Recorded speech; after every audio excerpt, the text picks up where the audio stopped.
Hello दोस्तों, welcome back once again to our channel billion education. Myself Yash. और साथियों, आज हम पढ़ने वाले हैं मेटलर्जी में बेसिक प्रिंसिपल ऑफ मेटलर्जी। जैसे कि आप सब जानते हैं, मेटलर्जी का मतलब होता है मेटल को ओर से निकाल लेना। ठीक है, तो उसमें कौन कौन से स्टेप इन्वॉल्व होते हैं उसी को हम पढ़ने वाले हैं। ठीक है, तो देखिए यहाँ पे लिखा गया है pure metal is obtained from the ore by following stages. तो सबसे पहले आता है कॉन्सेंट्रेशन ऑफ ओर। अब कॉन्सेंट्रेशन ऑफ ओर मतलब क्या? मतलब ओर में से जितना हो सके उतनी गंदगी को बाहर निकाल। मतलब जैसे मान लीजिए आपका ओर है बॉक्साइट। अब बॉक्साइट क्या है? Al2O3.2H2O। अब इसमें एल्यूमिनियम के अलावा सिलिका हो सकता है। समझ में आ रहा है आपको? आयरन की इम्प्योरिटी है, तो ये सबको निकालना। जैसे जैसे वो निकालते जाएंगे, हमको एल्यूमिनियम फ्री स्टेट में मिलते जाएगा, और जितना फ्री स्टेट में मिलेगा उसी को कहते हैं कॉन्सेंट्रेशन। अब जरा देखिए क्या है।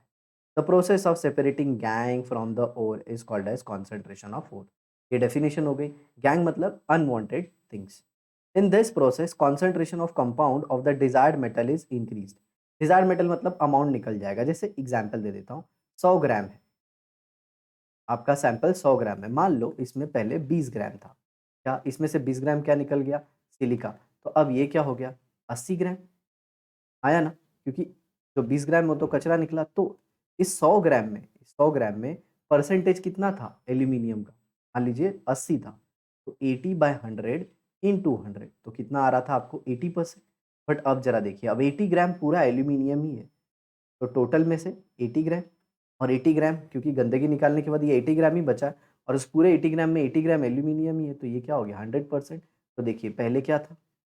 पहले 80% था, लेकिन अब हो गया 100%। ये 80-80 कैंसल, ये 100%। मतलब क्या? जैसे जैसे इम्प्योरिटी निकालते हैं कॉन्सेंट्रेशन होते जाता है। मतलब जो हमारे डिजायर्ड मेटल है उसका परसेंटेज बढ़ते जाता है। Various ways are use for this purpose. अलग अलग तरीके से गैंग को निकाला जाता है। However, exact way to be used depend on the physical properties of the metal in the ore and gangue. But exactly कौन सा मेथड यूज करेंगे? जैसे हमारे पास कॉन्सेंट्रेशन के बहुत सारे मेथड है, तो वो कौन सा यूज करेंगे ये डिपेंड करता है कि मेटल कैसा है। क्या मेटल मैग्नेटिक है? क्या मेटल डेंस है? क्या मेटल हल्का है? क्या मेटल इजीली वेपर स्टेट में कन्वर्ट हो सकता है? उसके ऊपर ये सब। It also depends on the reactivity of metal and the facilities available for purification. ये इस पर भी डिपेंड करता है कि मेटल ज़्यादा रिएक्टिव है या फिर इनर्ट टाइप। ठीक है, अगर ज़्यादा रिएक्टिव मेटल होगा तब तो उसको अलग कर पाना मुश्किल है, तो उसके लिए हम लोग को इलेक्ट्रोलिसिस यूज़ करना पड़ता है। ठीक है, और सिंपल सी बात है, इलेक्ट्रोलिसिस यूज़ करोगे तो इलेक्ट्रिसिटी भी बहुत लगेगी। तो अपने को ये भी है कि भैया इलेक्ट्रिसिटी अवेलेबल है या नहीं अवेलेबल। पता चला इलेक्ट्रिसिटी बहुत महंगी है, तो आप मेटल निकाल के क्या करोगे? इतना महंगा मेटल कोई लेगा ही नहीं। आगे देखिए, various factor that could be responsible for the environmental pollution और ऑल्सो कंसिडर। कॉन्सेंट्रेशन के टाइम पे पोल्यूशन का भी ध्यान रखना है कि ज़्यादा पोल्यूशन ना होने पाए। Some general method for the concentration of ore are as follows. तो कुछ मेथड्स हैं जिसे हम यहाँ पे देखेंगे। Separation based on gravitation. देखो ग्रेविटेशन का क्या प्रिंसिपल होता है? जो हेवी होता है वो नीचे बैठ जाता है, और जो लाइट होता है वो क्या हो जाता है? ऊपर रह जाता है। या फिर आपने देखा होगा, आपकी मॉम जो होती है वो हँस निकालती है वेट से या फिर ग्रेन से, ऐसे-ऐसे करते हैं। तो जो हेवी होता है वो पीछे हो जाता है, जो लाइट होता है वो आगे हो जाता है। तो हेवी पार्टिकल सेटल हो जाते हैं, लाइट क्या हो जाते हैं? ऊपर रह जाते हैं, अलग हो जाएँगे। तो वही मेथड है। तो ये विल्फ्ली नाम का एक साइंटिस्ट है, उन्होंने एक टेबल बनाया जो कि आप यहाँ पे देख रहे हो। ठीक है? The heavy particle of the ore can be easily separated from light particle of the gangue by gravity method, क्योंकि हेवी सेटल हो जाएँगे, ग्रेविटी अलग हो जाएगी, ग्रेविटी की वजह से। आगे देखिए, पहले ये टेबल का देखिए होता क्या है, मैं आपको बताता हूँ। ये बीच में स्लिट्स हैं, स्लिट्स तो होगा क्या, ये टेबल है ना कंटिन्यूअसली ऐसे वाइब्रेट होते रहता है। ऐसे-ऐसे क्या होता रहता है? वाइब्रेट होते रहता है। तो अब इससे क्या होता है? वाइब्रेट होने से क्या होता है? ज़रा ध्यान से सुनना। वाइब्रेट होने की वजह से क्या होता है? यहाँ से पानी भी आ रहा है और पाउडर और भी ऐसे आ रही है। तो दूसरा कलर ले लेता हूँ थोड़ा डार्क। ओके, ऐसे मान लीजिए यहाँ से अपना पाउडर और आ रहा है, पाउडर और आ रहा है, पाउडर और आ रहा है। ठीक है, पानी भी आ रहा है, तो जो लाइट होगा वो पानी के साथ बह के, मान लीजिए कचरा है कुछ, तो कचरे को मैं पीले कलर से दिखा देता हूँ। तो जो कचरा है वो बह के यहाँ पे साइड में आते रहेगा, कचरा बह के साइड में आएगा, और जो हेवी पार्टिकल है, जो अपना मेटल है, वो इसके अंदर बैठ जाएगा, इसके अंदर बैठ जाएगा। क्योंकि वज़नदार चीज़ें पता है ना, ये क्लिट्स या फिर स्लिट्स में ऐसे फँस जाएँगी, ऐसे फँस जाएँगी यहाँ पे। ऐसे, ठीक है? और ये देखिए ये पूरा यहाँ से कचरा ऐसे आपको मिल जाएगा गैंग के फॉर्म। आ रहा है समझ में? तो ऐसे देखिए विल्फुली स्टेबल है, ऐसे वाइब्रेट होता है। ऐसे वाइब्रेट होता है तो जो हल्की चीज़ें हैं वो साइड में चली जाती हैं और जो वज़नदार जो अपना मेटल वाला पार्ट है, वो स्लिट्स में फँस जाता है। समझ में आया? और इस तरह से हल्का पार्टिकल वज़नदार से अलग हो गया। ठीक है? ओके और गंदगी पानी से बह गई। In this method the separation wilfully stable is made by fixing narrow and thin wooden riffles on inclined surface. Okay, inclined मतलब ऐसा होगा, ऐसा। ये, ठीक है? और ये वुडन है। The table is kept vibrating मैंने बताया ना वाइब्रेट होता है ऐसे। Powder ore are obtained from the lumps of the ore using ball mills is poured into the table and stream of water is released from the upper side। जो powder ore आपको मिला था, powder कैसे मिला था? याद है मैंने आपको बताया था, मिलिंग करते हैं ऐसे बड़े-बड़े मेटल के व्हील होते हैं, ऐसे गोल-गोल घूमते हैं, उनके बीच में जो कुछ भी आता है वो क्रश हो जाता है। जैसे अपनी मॉम पता है ना मॉर्टर एंड पेसल से मसाले को ऐसे रगड़ के एकदम पतला करती है वैसे, तो पाउडर ore मिला था। आगे देखिए, as a result lighter particle carried away along with floating water जो हल्के हैं वो यहाँ पानी से अलग हो जाते हैं while the heavier particle in which proportion of mineral is more and proportion of gangue is less are blocked by wooden riffles and get collected on the slits between them. तो ये देखिए ये जो स्लिट है ना इसी में आ जाता है, ये अपना मेटल है जो मैं अभी डार्क करके दिखा रहा हूँ। ये अपना मेटल है वो उसमें फंस जाता है क्योंकि वजन होता है और वजन होता है तो ज़्यादा हिलेगा डुलेगा नहीं, वो तो जहाँ पे फंसेगा वहीं पे रह जाएगा। अब जरा देखिए हाइड्रोलिक क्लासीफायर मेथड। अब ये मेथड में क्या होता है, इसको भी हम डायग्रामेटिकली समझते हैं। ज़रा देखिए ध्यान ध्यान। ये पाउडर ओर से पाउडर ओर आ रहा है। देखिए यहाँ पे मेटल है तो मेटल हेवी होता है तो नीचे बैठते जाएगा। मेटल क्या होगा? हेवी होगा तो नीचे बैठते जाएगा। ये देखो, जो मेटालिक पार्ट है, वैसे आके नीचे बैठते जाएगा। ओके और जो लाइट पार्ट है, लाइट पार्ट वो पानी के फ्लो की वजह से चलिए इसके लिए मैं एक ब्लू कलर यूज़ करता हूँ। ये देखिए, ये पानी का फ्लो यहाँ से बहुत फास्ट है और पानी का फ्लो यहाँ से बहुत फास्ट होने की वजह से ये हल्के पार्टिकल को बैठने ही नहीं देगा। मतलब जो गैंग है वो तो यहाँ से ऐसे ऐसे ये गैंग ऐसे जो ऊपर है, ऊपर ही रह जाएगी। ये पीले कलर का जो देख रहे हो, ये यहाँ से निकल जाएगा और जो अपना हेवी पार्ट है, मेटालिक पार्ट, ये नीचे बैठ जाएगा और पूरा यहाँ पे कलेक्ट हो जाएगा, जिसको हम लोग कहते हैं कॉन्सन्ट्रेटेड ओर। आई होप आपको ये समझ में आया होगा। ठीक है? रुकिए थोड़ा-सा स्क्रीन को एडजस्ट कर देते हैं। देखिए अभी परफेक्ट आ रहा है। ठीक है? ऐसे। तो इस हाइड्रोलिक क्लासिफायर किस प्रिंसिपल पे काम करता है? जो हेवी मेटालिक पार्टिकल हैं वो नीचे बैठ जाएँगे क्योंकि जो पानी का फ्लो है वो उनको कुछ इफ़ेक्ट नहीं डाल पाएगा। लेकिन गैंग पार्टिकल लाइटर होते हैं, पानी का फ्लो उनको नीचे बैठने नहीं देगा और वो साइड से यहाँ से क्लीन होके बाहर आ जाएँगे। आ रहा है समझ में? चलिए रीड कर लेते हैं। तो देखिए क्या दिया है यहाँ पे।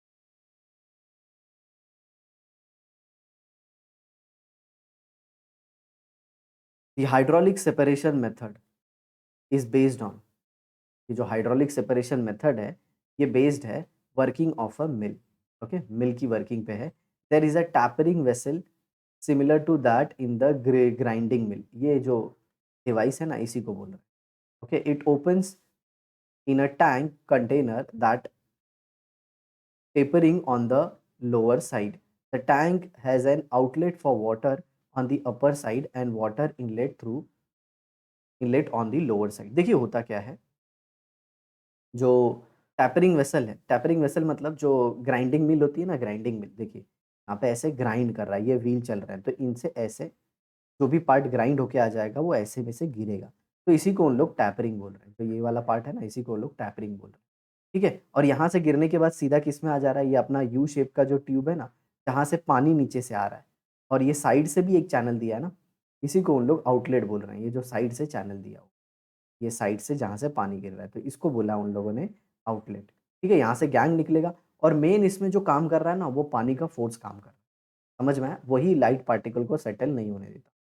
Finally, ground ore is released in a tank. A forceful jet of water मतलब high speed water, is introduced in the tank from the lower side. नीचे से पानी बहुत ज़्यादा स्पीड में आ रहा है. Gang particle are lighter and therefore they flow along with the water jet from the outlet on the upper part of the tank and get collected separately.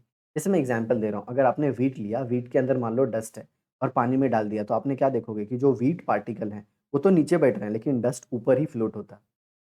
तो dust easily निकल जाएगा, यही चीज़ है।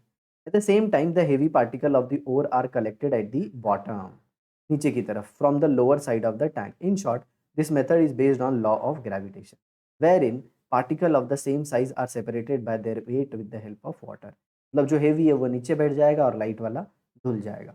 नेक्स्ट है मैग्नेटिक सेपरेशन मेथड। चलिए, अब इतना सब डिटेल में दिया है, मैं आपको सिंपल बता देता हूँ। मान लीजिए कोई एक ओर है, उसमें एक पार्ट मेटालिक होता है और दूसरा पार्ट नॉन मेटालिक होता है, या फिर ऐसे मान लीजिए एक पार्ट मैग्नेटिक होता है, दूसरा नॉन मैग्नेटिक होता है। तो एक सिंपल सी बात है, आप उनके पास अगर व्हील लेके जाओगे, सॉरी मैग्नेट मैग्नेट ऐसे लेके जाओगे, तो जो पार्ट मैग्नेटिक है वो मैग्नेट को अट्रैक्ट हो जाएगा, जबकि जो पार्ट नॉन मैग्नेटिक है वो अलग हो जाएगा।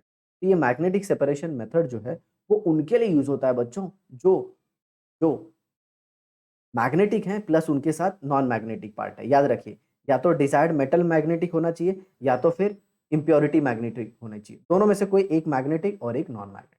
दोनों मैग्नेटिक होंगे तो प्रॉब्लम है, दोनों नॉन मैग्नेटिक है तो भी प्रॉब्लम। समझ में आया? ओके, चलिए अब जरा देखिए इसके वर्किंग को देख लीजिए डायग्राम से। यहाँ पे देखिए ये व्हील है, ये जो आप व्हील देख रहे हो रेड कलर का, जी हाँ, ये मैग्नेटिक होता है। ये क्या होता है? मैग्नेटिक। तो मेटल का मतलब ओर का जो पार्ट मैग्नेटिक होगा ये इसको चिपक के जस्ट इसके नीचे गिरेगा, जस्ट नीचे गिरेगा। और जो पार्ट नॉन मैग्नेटिक है वो तो व्हील को चिपकेगा नहीं, वो व्हील को चिपकेगा नहीं तो वो थोड़े डिस्टेंस पे गिरेगा, तो ये नॉन मैग्नेटिक। ये नॉन मैग्नेटिक है और ये वाला कौन सा है? मैग्नेटिक। और ये जो आप देख रहे हो ना इसके ऊपर ऐसे रोल हो रहा है, ऐसे जो रोल हो रहा है वो है कन्वेयर बेल्ट। कन्वेयर बेल्ट मतलब वो बेल्ट ऐसे रोल होता है, ऐसे रोल होता है। आया समझ में? और यहाँ से ऊपर से क्या गिर रहा है? पाउडर, और यहाँ से कंटिन्यूअसली गिरेगी और ये कंटिन्यूअस प्रोसेस। तो आपको समझ में आ गया होगा। ये बेल्ट है, ये ऐसे कंटिन्यूअस मूव कर रहा है। व्हील आता है, व्हील कौन सा है? मैग्नेटिक। जो पार्ट मैग्नेटिक है व्हील को क्लिंग रहता है। एक वर्ड याद रखिएगा, क्लिंग, स्टिक नहीं, क्लिंग। क्लिंग मतलब टेम्पररी, टेम्पररी अटैचमेंट। तो देखिए व्हील के साथ जो पार्ट मैग्नेटिक है, जिसका मैग्नेटिक नेचर है, वो थोड़े टाइम तक अटैच रहेगा, बट जैसे ही नीचे आएगा ग्रेविटी की वजह से गिर जाएगा। और पार्ट जो नॉन मैग्नेटिक है वो थोड़े दूर पे गिर जाएगा, थोड़े दूर पे गिर जाएगा। तो इस तरह से दो अलग अलग हीप बन जाएंगे। हीप मतलब ढेर, जिसे आप कलेक्ट कर लोगे, कलेक्टर। आ समझ में? ठीक है। तो ये जनरली यूज होता है आयरन के केस में, Fe। समझ में आ रहा है? आयरन, जिसका आयरन का ओर होता है जैसे उल्फ्रामाइट। ओके, उल्फ्रामाइट या फिर हम लोग टिन स्टोन बोलते हैं। ओके, उसके केस में ये यूज होता है। थोड़ा एक्स्ट्रा होगा आपके लिए, चलिए पढ़ लेते हैं। This method requires an electromagnetic machine. The main part of the machine two type of iron roller. देखिए दो टाइप के आयरन रोलर है, ये पहला है, ये दूसरा है। एक मैग्नेटिक है, दूसरा non magnetic. And a conveyor belt moving continuously around them. ये बेल्ट है जो रोलर के ऊपर मूव कर रहा है। One of the roller is non magnetic whereas other is electromagnetic. मैंने बोला ना ये मैग्नेटिक है। ये जो मैग्नेटिक है उसको मैं आपको दूसरे कलर से दिखाने की कोशिश करता हूँ, ग्रीन से दिखा देते हैं। चलिए, तो ये मैग्नेटिक है, दिख रहा है ना, ये मैग्नेटिक है। आई होप आपको ये दिख गया होगा। तो ये नॉन सॉरी ये मैग्नेटिक है, ग्रीन वाला। The conveyor belt moving around the lauryl rollers is made up of leather और ब्रास। अब इसको लेदर और ब्रास का क्यों बनाया? क्योंकि लेदर और ब्रास का होने की वजह से वो रिएक्ट नहीं करेगा, लेकिन अगर आपने प्लास्टिक का बना लिया तो वो रिएक्ट कर जाएगा। The powder ore is poured on the conveyor belt near the electromagnetic roller. Two collector vessels are placed below the magnetic roller. समझ में आ रहा है? उनके नीचे रख दिया गया है।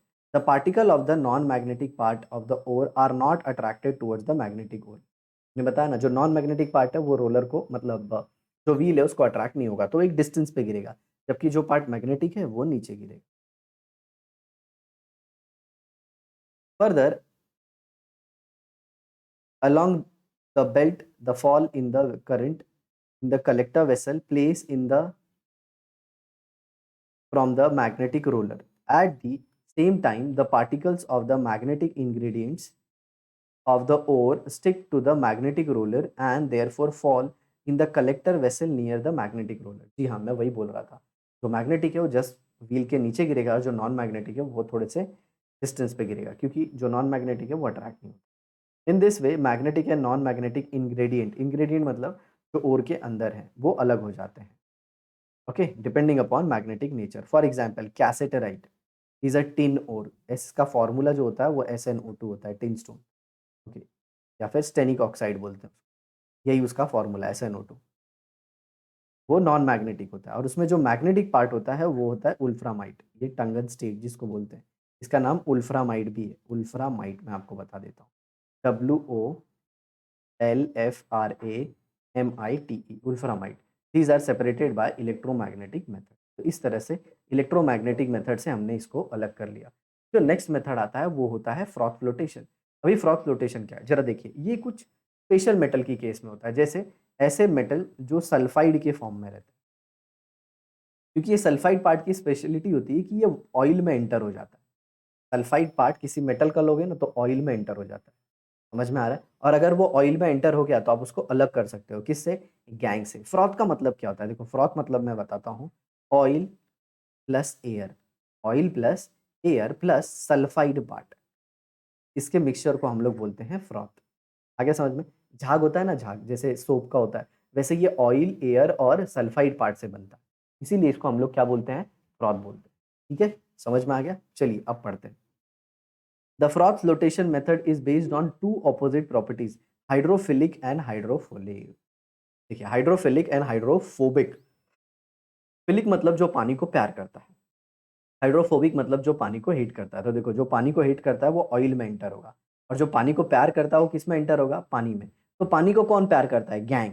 और पानी को प्यार कौन नहीं करता? अपना सल्फाइड पार्ट, जो मेटल वाला पार्ट। ठीक है, देखिए यहाँ पे, here the particle of metal sulfide due to their hydrophobic property get wetted mainly with oil, बोला ना मैंने, while due to hydrophilic property of the gang get wetted by the water. By using this property certain ore concentrated by froth flotation method. Okay, ऐसा है। ये देखिए, ये पूरा आपका कंटेनर ही आ गया। ये देखिए, ये एजिटेटर है। एजिटेटर का काम क्या है? मिक्स करना। ये ऐसे घूमेगा, ले लेते हैं ये। ये देखिए, ये जो एजिटेटर है ये कंटिन्यूअसली ऐसे घूमते रहता है, ऐसे क्लॉकवाइज ऐसे घूमते रहेगा और सब कुछ मिक्स करेगा। सब कुछ क्या करेगा? मिक्स। अब इसके अंदर होता क्या क्या है? देखिए, वाटर होता है, फाइन ऑयल होता है, ऑयल लेते हैं, वाटर लेते हैं, और अपना जो पाउडर और होता है ना वो भी लेते हैं, और इधर से देखिए एयर भी आ रही है। समझ में आया? तो क्या क्या है अपने पास?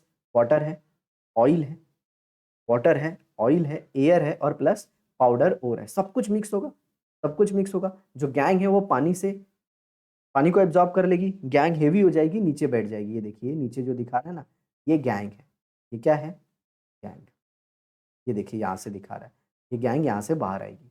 ठीक है, और जबकि ऑयल, वाटर और एयर, ऑयल, वाटर और एयर मिक्स करके क्या करेंगे? सल्फाइड पार्ट को अपने अंदर ले लेंगे, और ये सल्फाइड पार्ट इधर आ जाएगा, यहाँ से सल्फाइड पार्ट आ जाएगा।